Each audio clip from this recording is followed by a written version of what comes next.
പലരും കരുതുന്നത് പോലെ മനോരമയ്ക്ക് കേരള കോൺഗ്രസിനോട് വലിയ പകയൊന്നുമില്ല. ആവശ്യമുള്ളപ്പോഴെല്ലാം അവരെ സഹായിക്കാൻ മനോരമ മുന്നിട്ടിറങ്ങിയിട്ടുമുണ്ട്. അതിന്റെ ഉത്തമ ഉദാഹരണമാണ് കഴിഞ്ഞ ദിവസത്തെ കേരള കോൺഗ്രസ് മുന്നണി മാറ്റ വാർത്ത. പൊതുവെ ഒതുങ്ങി ജീവിക്കുന്ന ജോസിനൊപ്പം പതുങ്ങിക്കഴിയുന്ന കേരള കോൺഗ്രസിനും ഒരു പുതുജീവനാണ് ആ വാർത്തയിലൂടെ മനോരമ നൽകിയത്. ഉറങ്ങിക്കിടന്നിരുന്ന കേരള കോൺഗ്രസുകാരെ ഉണർത്തി പ്രതികരിക്കാനും കടുത്തുരുത്തി അടക്കമുള്ള സ്ഥലങ്ങളിൽ പ്രതിഷേധ പ്രകടനം നടത്തുവാനും പ്രേരിപ്പിച്ചത് മനോരമയുടെ ആ ഒരൊറ്റ വാർത്തയാണ്. റബ്ബർ ബോർഡിന്റെ മുന്നിൽ നടത്തിയ സമരത്തിന് പോലും ലഭിക്കാതിരുന്ന ഒരു മൈലേജാണ് ഇന്നലത്തെ വാർത്തയിലൂടെ കേരള കോൺഗ്രസിന് ലഭിച്ചത്. സത്യത്തിൽ മനോരമ ഒരു ഉത്തേജക മരുന്ന് കുത്തിവെക്കുകയായിരുന്നു. ന്യൂജൻ മാധ്യമ പ്രവർത്തകർക്ക് പലതും അറിയില്ലെന്നുള്ളതാണ് മാധ്യമരംഗം നേരിടുന്ന ഏറ്റവും വലിയ പ്രശ്നം. അതുമൂലം ചാനൽ റേറ്റിംഗ് ഉയരുകയല്ല, മറിച്ച് ചാനലിന്റെ വിശ്വാസ്യത നഷ്ടപ്പെടുകയാണ്. ഈ ബോധം ചാനൽ മേധാവികൾക്കെങ്കിലും ഉണ്ടാകണം. പലരും മറിച്ചും തിരിച്ചും വാർത്ത ചെയ്യുന്ന പോലെ മനോരമയെ പോലുള്ള മുതിർന്ന മാധ്യമങ്ങൾ അത് നടത്തിയാൽ അവരുടെ വിശ്വാസ്യത തകർന്ന് തരിപ്പണമായി പോകും. ഒന്നാമതാവാൻ ബഹുദൂരം ഓടണമെന്ന ബോധ്യം പല മാധ്യമ പ്രവർത്തകർക്കുമില്ല. അവരവരുടെ രാഷ്ട്രീയ വിശ്വാസം അടിച്ചേൽപ്പിക്കാനുള്ള ശ്രമമാണ് പലരെയും അബദ്ധത്തിലെത്തിക്കുന്നത്. ഇങ്ങനെ പോയാൽ ഉള്ളതും കൂടി കട്ടപ്പുകയാകും. വാർത്ത അവതരിപ്പിച്ച പെൺകുട്ടിക്ക് അറിയാൻ മേലാത്തൊരു കാര്യം, 1982 ഇടതുമുന്നണിയിൽ നിന്ന് ഇറങ്ങി വന്ന കെ എം മാണിയും ആ കെ എം മാണി കൂടി ചേർന്നപ്പോഴാണ് UDF എന്ന ഐക്യ ജനാധിപത്യ മുന്നണി രൂപപ്പെട്ടത്.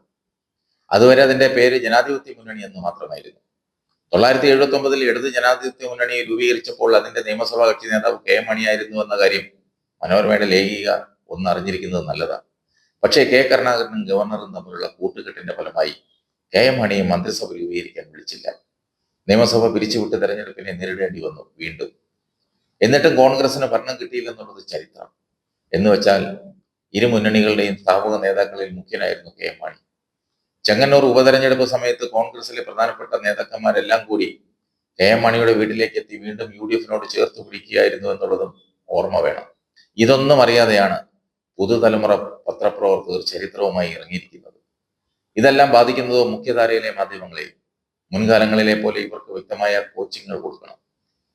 പിന്നെ 10 വർഷം പ്രതിപക്ഷത്തിരിക്കുന്ന രാഷ്ട്രീയ പാർട്ടികളുടെ മനോവിഷമം നമുക്ക് മനസ്സിലാകും. മുഖ്യമന്ത്രിയാകാൻ നോമ്പ് നോറ്റ് നടന്നവർക്ക് അതിന് സാധിക്കാതെ വരുമ്പോഴുള്ള മനോവിഷമവും നമുക്ക് മനസ്സിലാകും. വാർത്തകളെ വളച്ചൊടിച്ച് അങ്ങനെയുള്ളവരെ സഹായിക്കാൻ വേണ്ടി ഈ രീതിയിലുള്ള വാർത്തകൾ പടച്ചുവിട്ടാൽ വിവരവും ബോധവുമുള്ള കേരള ജനത അംഗീകരിക്കില്ല. മോദി കോൺഗ്രസിലേക്കെന്ന് ഈ ചാനൽ എന്തെങ്കിലും വാർത്ത നൽകിയാലും അത്ഭുതപ്പെടാനില്ല. ലോക്സഭാ തെരഞ്ഞെടുപ്പിന് ശേഷം കോട്ടയം ജില്ലയിലെ കേരള കോൺഗ്രസ് നേതാക്കന്മാരുടെ ഒരു ഏകദിന ക്യാമ്പ് പാലായിൽ നടന്നു. മനോരമക്കാരും റിപ്പോർട്ട് ചെയ്യാനുണ്ടായിരുന്നു. കാര്യങ്ങളെല്ലാം കണ്ട് ബോധ്യപ്പെട്ടതുമാണ്. പ്രേമത്തിന്റെ സൗരഭ്യം ഒളിച്ചു വെച്ചാലും ഒളിച്ചിരിക്കില്ലെന്ന പരസ്യവാചകം പോലെ കേരളത്തിൽ കേരള കോൺഗ്രസിന്റെ ആൾബലം നിഴൽ കൊണ്ട് മറിക്കാവുന്ന ഒന്നല്ല.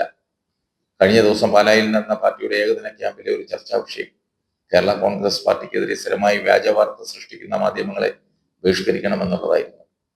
പാർട്ടി ചെയർമാൻ പരസ്യമായി ആവശ്യപ്പെട്ടാൽ രാവിലെ കയ്യിലെ കാശും കൊടുത്ത് പത്രം മേടിക്കുന്ന പരിപാടി അവസാനിപ്പിക്കാമെന്ന് ഭൂരിപക്ഷം പ്രവർത്തകരും അഭിപ്രായപ്പെട്ടുവെങ്കിലും അതൊന്നും ശാശ്വത പരിഹാരമല്ലെന്ന് പറഞ്ഞ ചെയർമാനെ പൂജിക്കണം. ഇന്നത്തെ നിലയിൽ ജോസ് കെ മാണി ആ രീതിയിൽ ഒരു ആഹ്വാനം ചെയ്താൽ എല്ലാവരും ഒന്നും അതുപോലെ ചെയ്തില്ലെങ്കിലും കുറച്ചു പേരെങ്കിലും അത് ചെയ്യും. ഏതായാലും പാർട്ടി നേതൃത്വം തക്ക സമയത്ത് ഉയർത്തെഴുന്നേറ്റ് ചെയർമാനെ പ്രതികരിക്കാൻ ഏൽപ്പിച്ചത് ഉചിതമായ തീരുമാനം തന്നെയാണ്. സാധാരണഗതിയിൽ മൂർച്ചയുള്ള വാചകങ്ങൾ ഉപയോഗിച്ച് അഭിപ്രായങ്ങൾ പറയാറില്ലാത്ത ജോസ് കെ മാണി പോലും കൃത്യമായ വാക്കുകൾ അളന്നു തൂക്കി ഉപയോഗിച്ച് കയ്യടി നേടി. അതുകൊണ്ടാണ് രാഷ്ട്രീയ നിരീക്ഷകർ പറയുന്നത് മൂർച്ചയുള്ള ഒരു വാചകമതി ചേർച്ചയില്ലാത്ത ഒരു ലേഖനത്തെ മറികടക്കാനെന്ന്.